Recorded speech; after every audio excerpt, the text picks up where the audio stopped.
Hi everyone, what's up? Welcome back to a special merger episode of The Truth Wire with Critical Perspectives because it will be on both platforms. And if you haven't followed Critical Perspectives, please go on YouTube and follow us. We are usually doing a show with Vanessa, and it's usually a weekly or bi-weekly show. And we really go deep on the topics of just geopolitics overall from a ground up perspective, but also an international perspective in terms of how things are functioning together. Now, today I have a very special guest, a dear friend of mine. But first, I want to go through what's been happening. And Pasta will be back on Friday. He's been traveling. But some of the things I want to talk to you all about are things that have been happening, of course, related to the US Israeli war or the Epstein war on Iran, and everything that a lot of people haven't been talking about that's happening in Lebanon, particularly southern Lebanon, where Israel is attempting to Nakba and essentially ethnically cleanse the entirety of the region. So today it's April 22nd, 2026. And despite the fact that we've all seen Trump's back and forth and the meltdowns and the many claims that they won the war, that the United States won the war against Iran, the reality is clearly very much different. The ceasefires, for example, have long been violated both by the United States and Israel.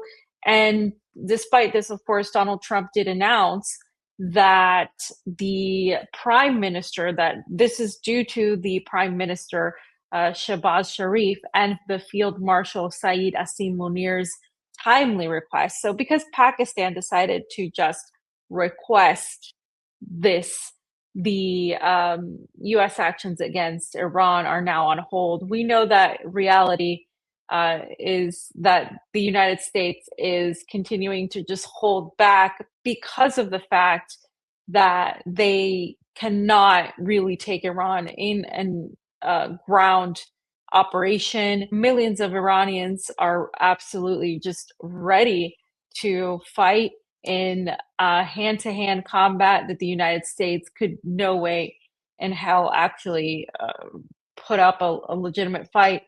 And we've also seen, of course, everybody's talking about the supposed desires of the United States to nuke Iran. This has been something we've discussed on both shows for a long time. This is a real possibility. I do think that what we've seen regarding this in the latest leak that we saw is potentially more of a bluff. It's potentially more of just a proud chess moment where we're just exaggerating. I also think that's being used to try to fearmonger Iran into submission. The reason I think this is because this is what we do, and I don't really trust the sources where this is all coming from. But in spite of the fact that it could be just bluffing, I also think that the United States is ruled by psychopaths who are very much willing and eager to pull the trigger and put out attacks of nuclear capacity against Iran because they feel they don't essentially have any other choice, and that this is the latest thing that they can do, the most that they can do, right? But going back to Iran, Iran has actually bypassed the Trump blockade, right, that the United States is supposed to have. And there's data that shows that a major ship tracking company is showing that dozens of oil tankers have managed to bypass the naval blockade of Iran by the US since it began earlier this month. The data is by Vortexa, and this was cited in the Financial Times, so it's not like a pro Iran source. They showed that at least 34 tankers, including those carrying Iranian crude oil, had bypassed the US blockade since it was imposed on April 13th. So it hasn't even lasted much more than a little bit over a week. And on top of that, the IRGC has seized its second and third vessels from the Strait of Hormuz. And it's funny because one of the vessels is named Euphoria, like the HBO TV series that's full of like Epstein crap. It's also produced by a Zionist and was taken from an Israeli TV show. So it's just all like the reality we're living in is kind of insane. But that's what is happening. Iran is in no way, shape, or form actually right now being threatened by the United States. It is Europe, as we've all seen, the devastation and the toll that Europe is feeling, and the rest of the world that is dependent on the Strait of Hormuz or the Al Mandab as well, because that's also coming into play with Yemen.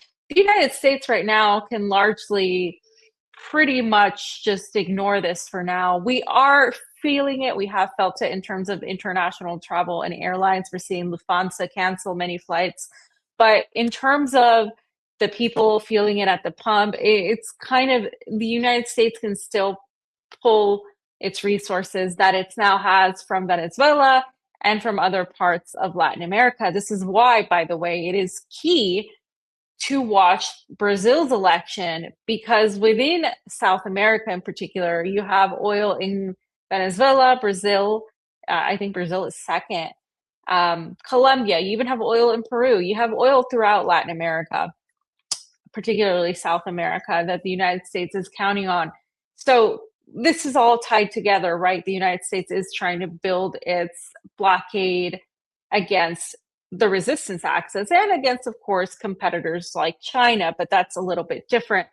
And I do think this goes deeper than oil. The destruction of the oil depots we have seen, I think that's a little bit more of a move towards away from oil and towards different, not fossil fuels, away from fossil fuels, because I think that will bring us into the Agenda 2030. And that's a whole other discussion that we will need to have. I don't think this is just about oil. I think right now that's what the idea is. But the next phase, of course, is to switch from fossil fuels into more of the green sort of revolution, which there are those things like nuclear,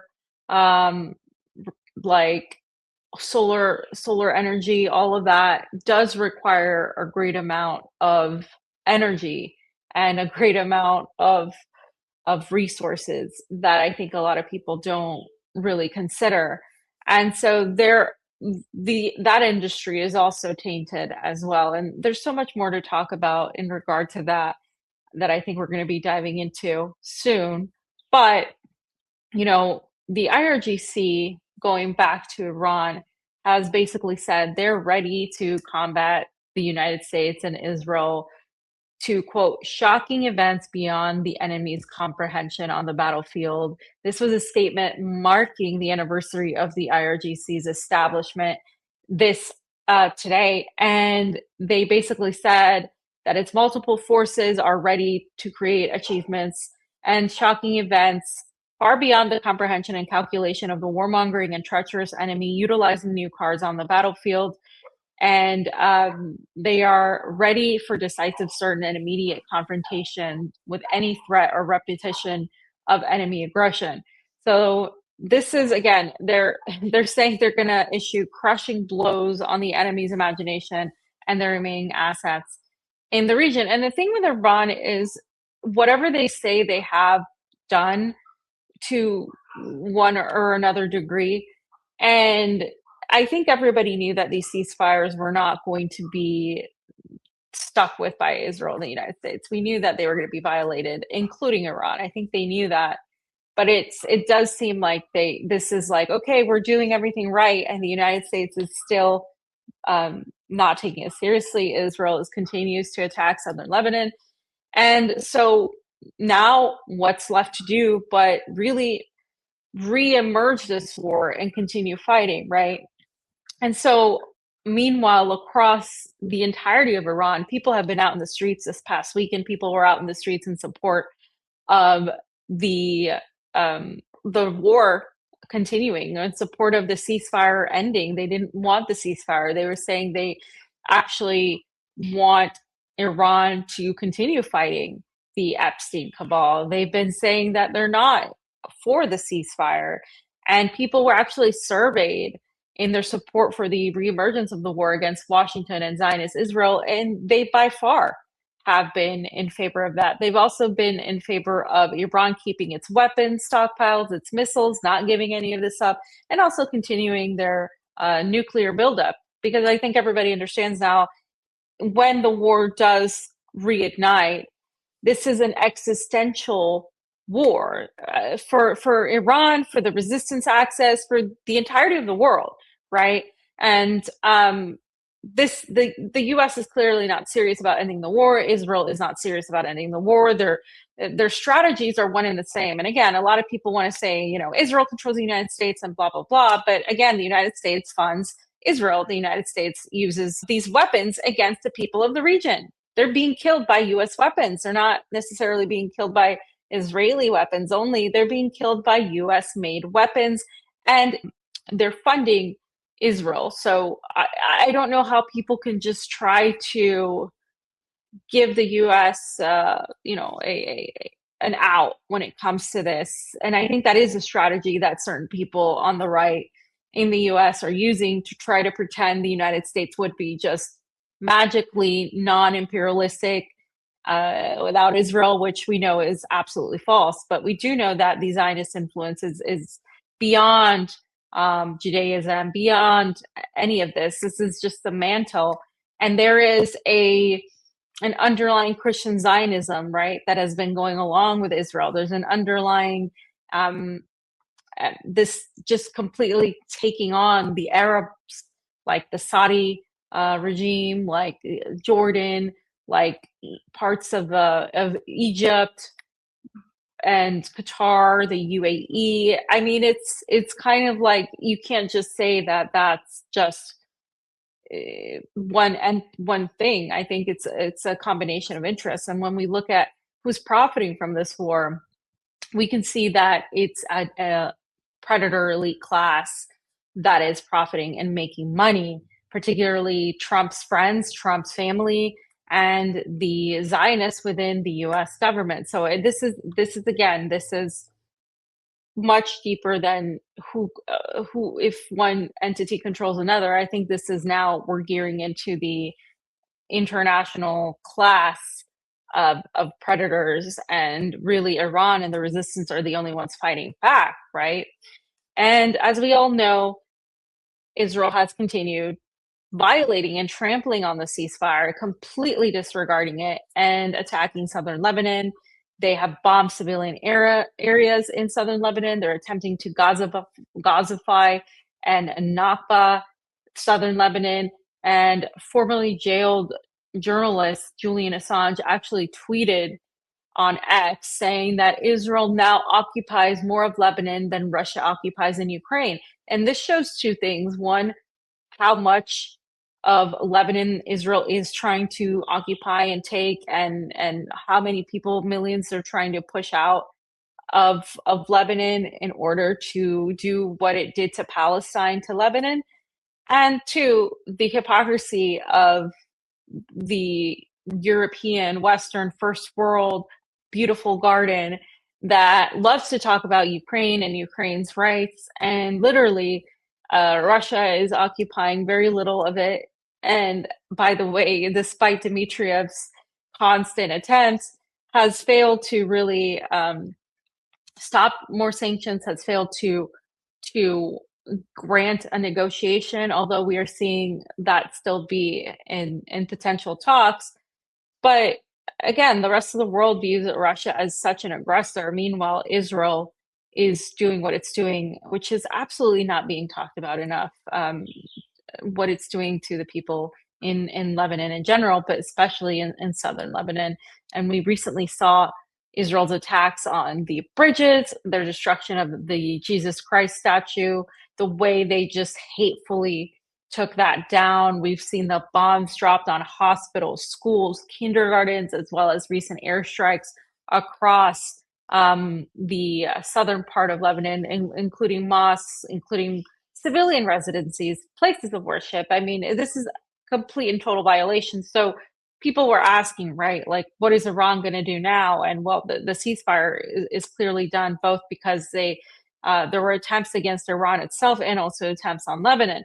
Now, despite all this, the Lebanese government had the audacity to actually go and have conversations with Israel and the United States right after one of the largest massacres a few weeks ago against the people of Lebanon.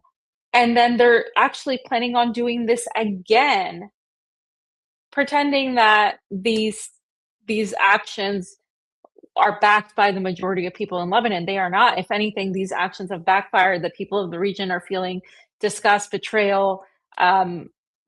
How, after such attacks, could the government of Lebanon, that's supposed to be on the side of the people, go and meet with the ones murdering them and killing them? So to talk more about all of this, I want to bring on a good friend of mine, Dr. Marwa Osman, who is a Semite journalist, a political commentator, and TV show host for Press TV and Mid East Stream, also on there. And Marwa is a phenomenal person to talk to because she is in Lebanon. She is witnessing everything.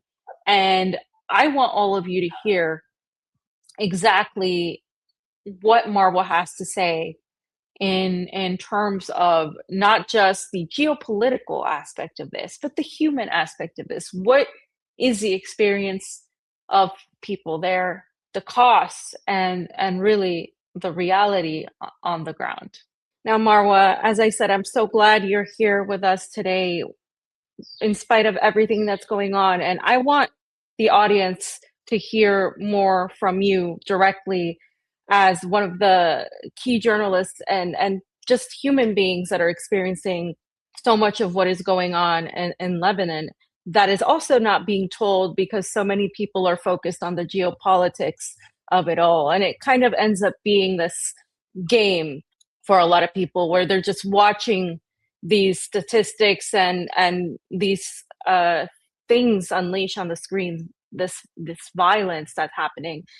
And I want people to understand the human side of this, if they can even begin to assess that. One of the things I just saw was that prominent journalist Julian Assange said that right now, Israel occupies more of southern Lebanon than Russia has occupied of Ukraine during these last 4 years of war.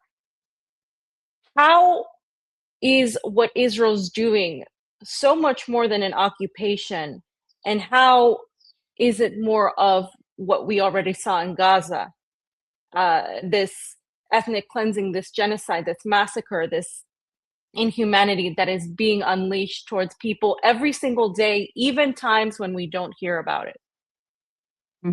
Thank you for having me, Fiorella, on your platform. And it is what you just described. It is an ethnic cleansing that's going on in South Lebanon, especially against Shia villages and towns, because there are many Christian towns that are not being touched because these towns have basically just surrendered to Zionist Israel, saying we don't want to fight, we don't have any trouble with you.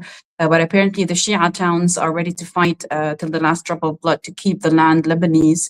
And it is an extension of what's going on in Gaza. It's an exact extension of what's going on in Gaza. And the epitome of it was seen on April 8, Wednesday, April 8, what we call the Black Wednesday, where Zionist Israel in less than 5 minutes killed 357 Lebanese civilians and wounded more than 1,223 others, whom we're still trying to find places in hospitals because some hospitals, some private hospitals, don't want to keep those injured for a long time. This has to do also with the bureaucracy and the corruption in Lebanon.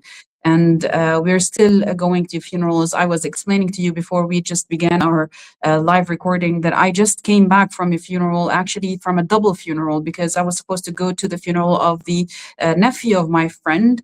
And just as I was preparing this morning, I saw her post saying that also her brother was also killed by Zionist Israel. So she had her nephew and her other brother killed by Zionist Israel in South Lebanon. So I went to a double funeral this afternoon to pay my respects to the family that gave two of its heroic, honorable men, dignifying family to protect me and my kids and my community in the face of Zionist Israel. So this is where we stand at the moment.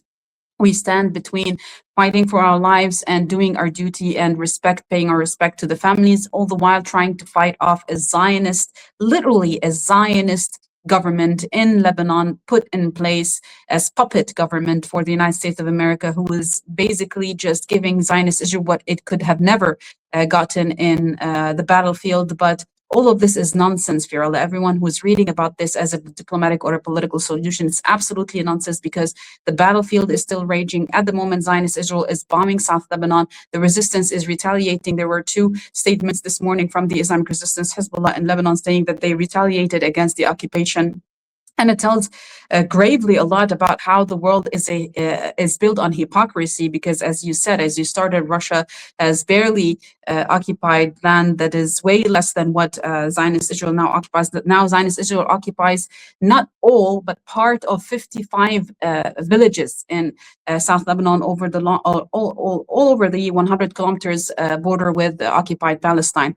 But it will not stay there, just as it didn't stay there before. The resistance will not stop. This ceasefire is a sham. It has fallen on literally on hour one, not day one. On hour one, they killed people in Qasmiye Bridge in South Lebanon, just on the same day that the announcement of the ceasefire happened. So there is no ceasefire. And honestly, I don't think there's a ceasefire in Iran as well. I think that the war is going to come back raging more than before, but this time it's an existential war for both sides. Yeah, Marwa. I mean, I think you brought up a couple good points here. One, that the Lebanese government is an extension or a vassal of the Zionist Israel. And one of those things I wanted to hear from you was, how did people react? Because from what I've been hearing from my friends is that the United States and Israel's actions and the Lebanese government's actions of siding with Israel and going to Washington, and immediately after they unleashed one of the deadliest attacks in southern Lebanon, and hundreds of people died, and they immediately went and had conversations and are attempting to blame Hezbollah. This has been an issue that's been going on for a long time, as you know well. But I think the people that perhaps were not necessarily fans of Hezbollah have sort of, this has backfired, and there seems to be more of a unity or an understanding of Hezbollah's role as a protector, because the government nor the military are capable of protecting the people. Can you talk more about that issue? The military is capable, but the political will is not there. And we saw it in March 2nd when Zionist Israel started bombing us, and they gave a direct order for the military to leave. And you could see the military was feeling ashamed. You could see in most of the protests, when we go down to protest the government, you see the young men of the Lebanese army. Some of them started crying, honestly, Fiorella. It was such a heartbreaking scene. But this is the reality of the Lebanese politics. And yes, there is a unity about the illegality of this approach by the Lebanese government, because it's unconstitutional. According to the Lebanese constitution, Zionist Israel is an enemy. We're not supposed to start direct talk with it, especially without changing the constitution, and especially without a referendum coming directly from the people to accept this enemy as no longer an enemy. How can we accept it when on the same day that we were brutally killed, all the while being killed over the past 4 years, with more than 10,000 civilians killed and more than 25,000 injured over the course since 2023 until this day. And during this war, during the 43 days of war, we had more than, if I'm not mistaken, the number of casualties and civilian deaths during this specific war is more than 1,700 civilians, and it's more than 6,000 wounded, injured, in this particular 43-day war. So how on earth would that be okay, even if the constitution allows it? How would that morally be okay? Of course it's not okay, which is why there's a unity in Lebanon saying that what you're doing is illegal. Even if you go and even if he goes and puts his hand in the hand of the butcher, the genocidal maniac Netanyahu, it still means nothing. And if he goes, trust me, he will not be allowed back in Lebanon. He might try. Let him try. Yeah, and it's kind of, I think a lot of people right now, and even in the United States, still don't know that there's a difference between Hezbollah and the current government in Lebanon. So I'm glad that this is now coming to the forefront, as it is one of the vital things for people out there to understand. And there's so much ignorance regarding Lebanon. One of the things that I saw, and I think that maybe you can explain to the audience, is the Israeli entity is not just attacking Shia Muslims, although that is the majority of their focus. Attacking a majority of Shia towns in South Lebanon, but across Beirut and Mount Lebanon and across the northern part of Lebanon, everyone is dying. Christian priests are dying, Orthodox priests, Catholic priests, children of all sects, women, men. I mean, the dark Black Wednesday of April 8, all sects in Lebanon lost family members because they were in their offices. They were on road coming back from school. They were like in their daily life. They were like shopping.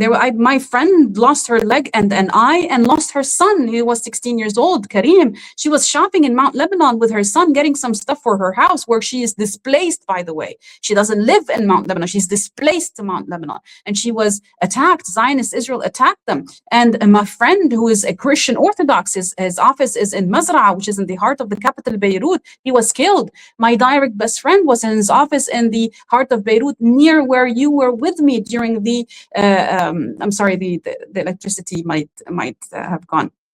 It might come back in a bit. I'm sorry for that. But do you remember when you were with me during the funeral of Sayyid Hassan Nasrallah in the big arena?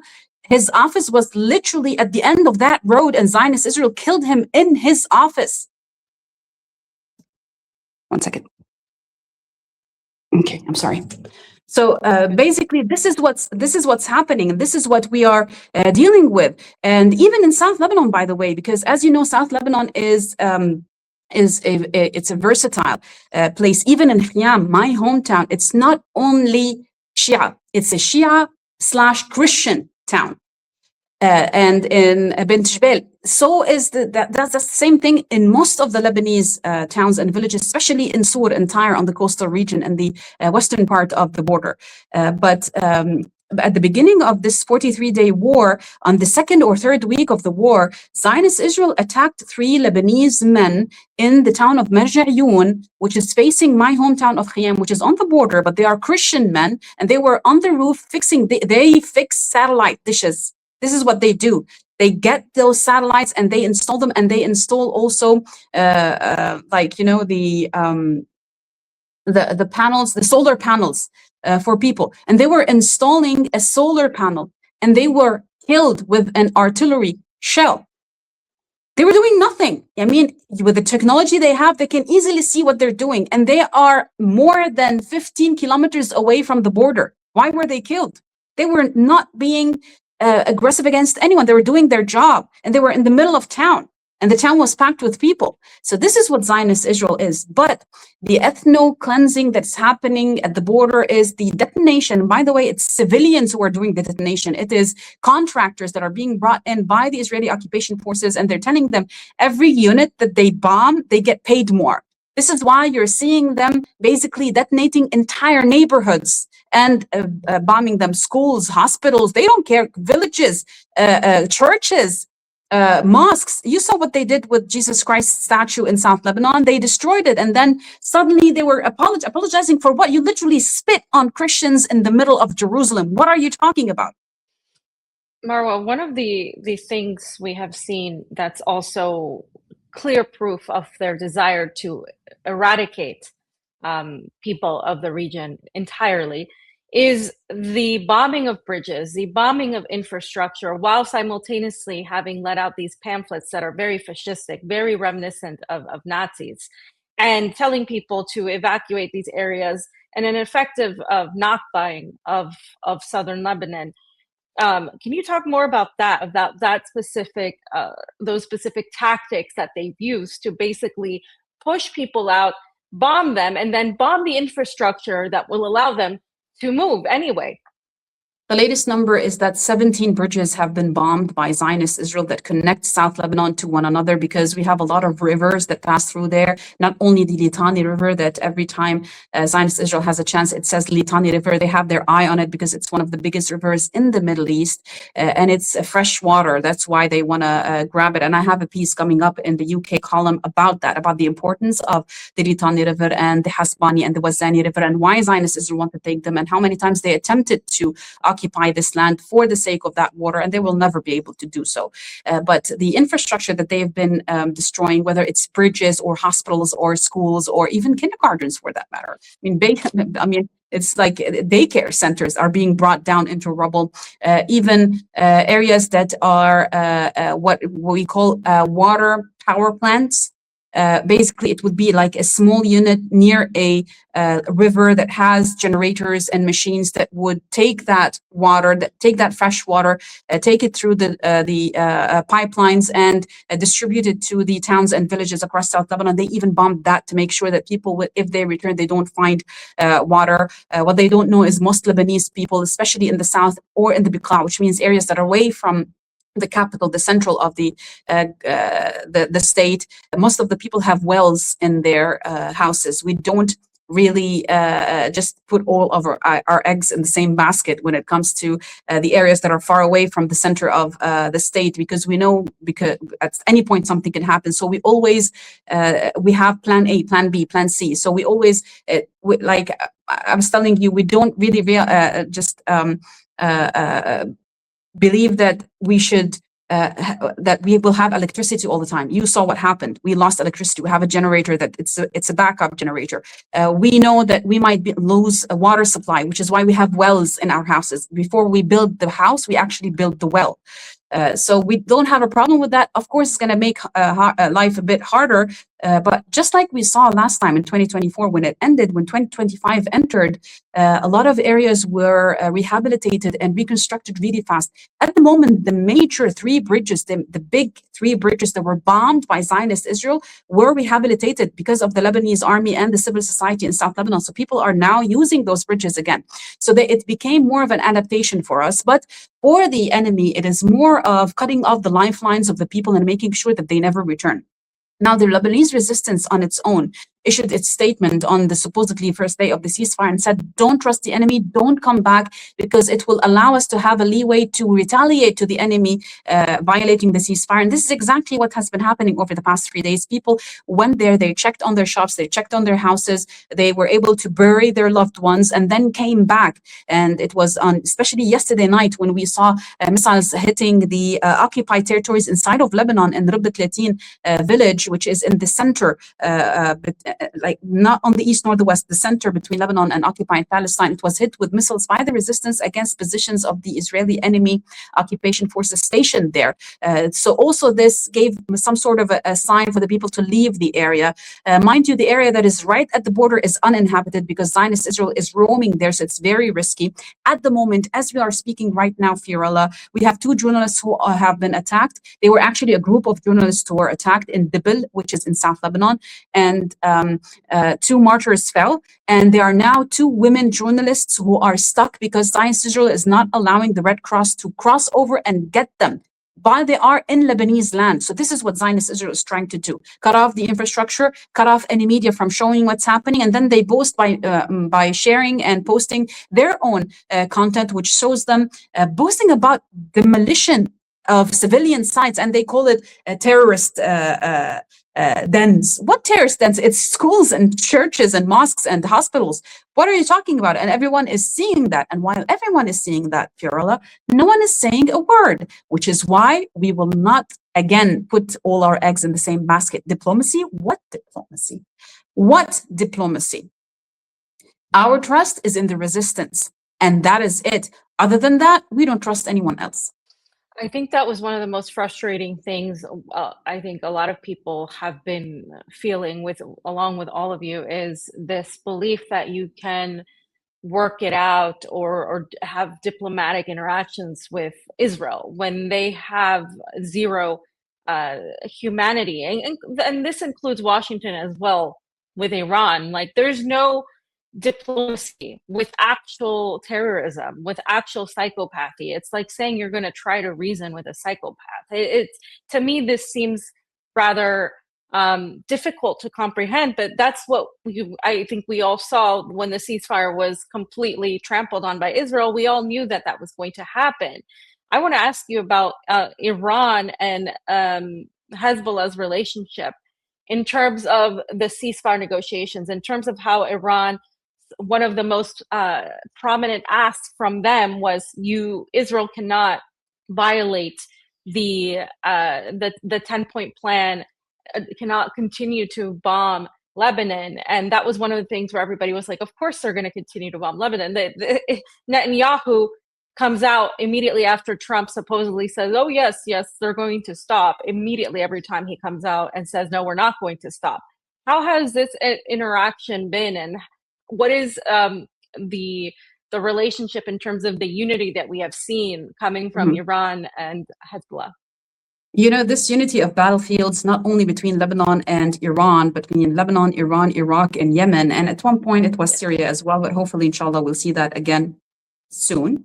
But at the moment, when we talk about what's happening in Lebanon and the breaking and violation of ceasefire by Zionist Israel, it was also met by a violation of ceasefire by the United States of America in the Strait of Hormuz, and in sending drones as well above Iranian ships and approaching Iranian land. So the violation did not come from Zionist Israel alone. It came from the United States of America, which basically put Iran in a position saying, we're not even getting on board that plane and going to Islamabad because you're breaking the ceasefire. We can't trust you. They've been speaking about trust from day one. They keep saying there is no trust there because they already tried them twice, whether during the 12-day war last year or during this round of talk, which led to the 12-day war last year, or this round of talk, which ended up in assassinating the supreme leader of the Islamic Republic of Iran, and killing 168 students in Minab as well. And it was not a mistake. They knew what they were doing, and they hit it twice. They hit it the first time when they were evacuating the kids. They hit the evacuation office as well of the kids. So it was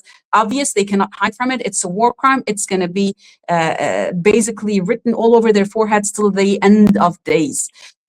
So there's no trust there, which also was obvious in the way that the American army stopped and raided ships for Iran. And in retaliation today, Iran stopped also 2 ships that it's saying that they are linked directly to the Zionist entities. So it's escalating. Now we're seeing it escalating at a very slow level. But trust me, just like it happened on February 28th, and it was so fast, it's going to happen again.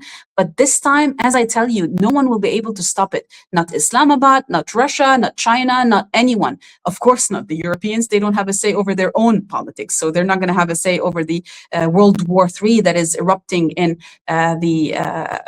in this part of the world, in West Asia. And they honestly, they should take good care of their own politics, because whatever happens here, they're going to be next. And either we win this and they avoid a war with the United States of America in Greenland, or we win this and then the United States of America, instead of trying to take the defeat as it should in this part of the region in West Asia, is going to go and attack Greenland to save face. So either way, they should prepare.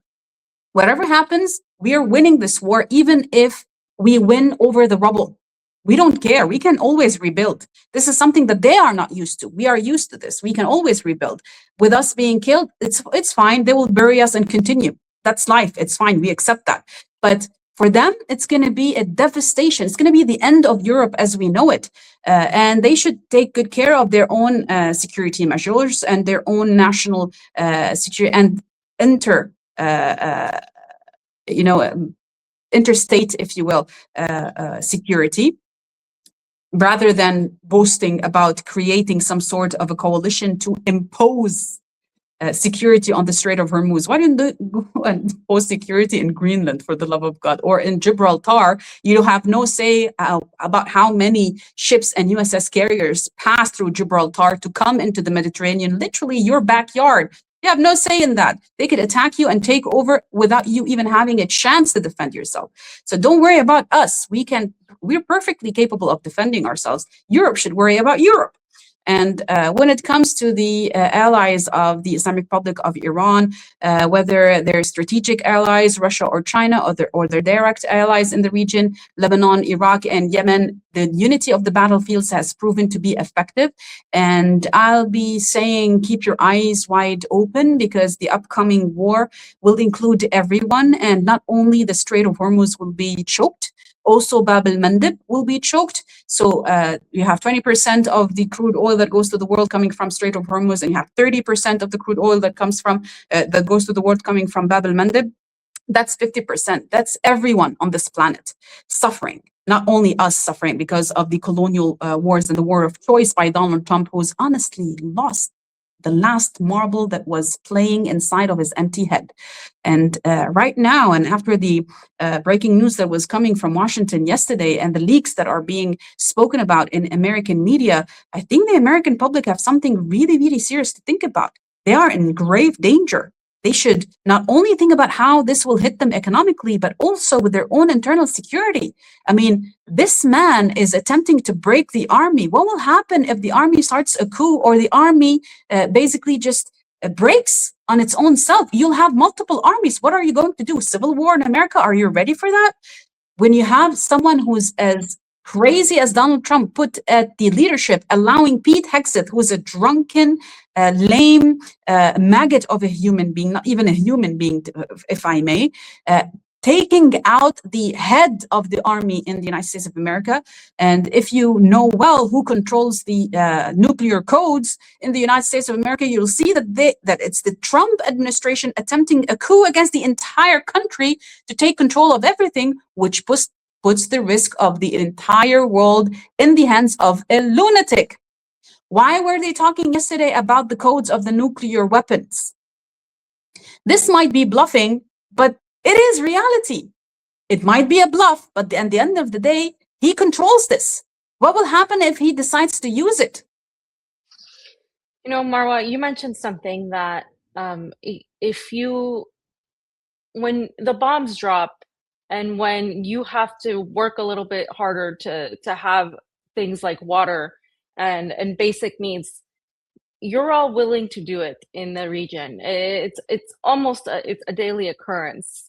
In the United States, people are not like this at all whatsoever. In Europe, absolutely not. If we saw a fraction there take place of what happens of every single day, whether it's Lebanon and Iran and Iraq and Syria and Yemen, people would not survive. You're absolutely right. People would absolutely not know how to react. It would completely and they will kill one another. They will kill one another. Absolutely. It would be just devastation. And I think that's where we're headed. I think that's actually what's backfired from all of this, but we're not there yet. And unfortunately, in the United States, things don't change until people are hit in their pockets. Right now, Trump is counting on destroying Europe, essentially, by using the Strait of Hormuz and strangling everybody to use Western oil. They're trying to capture Latin America, right? They've captured Venezuela, or at least that's what every attempt that they're doing. They're trying to go after Cuba. There's a lot of oil in Latin America as well. So what we're seeing is this war that's happening where people think, oh, this is regional, is an actual international global war. What can you say about that, about the global implications, not just in terms of oil, but in terms of what Trump seems to be doing, what this administration seems to be doing to sort of gather power, not just against the resistance, but against anybody that is actually resisting, which I honestly, from my perspective, Marwa, I only see the resistance resisting. I see everybody else sort of standing on the sidelines, including some of the strategic allies of Iran. Of course, Russia and China. We're talking about those two. And honestly, even more than that, look at what happened to the Arab world, not only to the Persian Gulf Arab states in Saudi Arabia, UAE, Bahrain, Qatar, and Kuwait, but Egypt. They are at their tiptoes, afraid, knowing they're next Turkey. Look at Turkey. Look at Jordan. Look at that. Jordan. No, never mind. They're gonna get what they deserve. But Egypt in specific, Abdel Fattah Sisi is trying so hard to put a halt on everything that's happening because it will hit them next. And in the event that Zionist Israel is not stopped and Donald Trump is not stopped, they will take the entire world into a dark, dark phase. And when I say this, it doesn't mean that missiles will be landing everywhere. It doesn't need to. You know what happens when the world stops? Remember what happened during COVID? Some people couldn't have their medicine, their life-saving medicine. And I'm not talking about like psychiatric medicine. That's not life-threatening. I'm talking about people who have heart conditions. I'm talking about people who have kidney problems. I'm talking about people who have stomach problems, brain problems. I'm not dismissing people who have psychiatric problems at all, but I'm saying people who have physiological problems that would otherwise kill them if they don't take their medicine. This time, we're not imprisoned inside of our houses. It's not COVID. And so people are not afraid of one another because they might get caught with the disease. So they are roaming outside. They're not going to get their food. They're not going to get their medicine. And this is where people start getting violent, you know? Their necessities, their essential necessities, when they're not met, they become violence in a world that they have never tested or experienced before. And this is going to hit not only us. And trust me, when I say us, I mean the least that will be affected by it will be the region of West Asia and Africa, because we're used to this kind of suffering because of colonialism. But the so-called free world, the so-called first world, will suffer gravely. As far as New Zealand, as far as Alaska, all the way to Norway, people will feel it, because maritime routes are the essence, the lifeline of business in the world, and the lifeline of hospitals. If you want to have a generator, if you want to go to an operation room, if you don't have electricity, you will not be able to operate. You're going to need fuel for that. For fuel to come, it has to come from areas that have oil. And imagine all the things that will be halted, all the things that will be basically stopped in this life. And it will be a lot. And again, the necessities will be blocked, and this will affect everyone on Earth, not only this part of the world. And I think we are seeing an end of an era, my friend, and the beginning of a new one. But always beginnings are very tough, but we can get there. And the world now sees clearly that the trigger for this was the genocide by Zionist Israel. The genocide against the Palestinian people that were left alone to fight the most brutal war machine that have ever existed in the world, because those who are fighting them are supposedly the chosen people. Chosen by whom? خلاص يعني this is too much. This has become disgusting. Chosen by whom? When have you ever read in a Bible or in any holy book that any chosen people kill, murder, steal, kidnap, rape? When? Where? Pinpoint me. Open the Bible and show me. Open the Talmud and show me. What are you talking about? Yani this has come to a place where, because the war against Palestine was left to be, because children were being ripped apart by US-made weapons live on air, we are here now. That's why this is happening.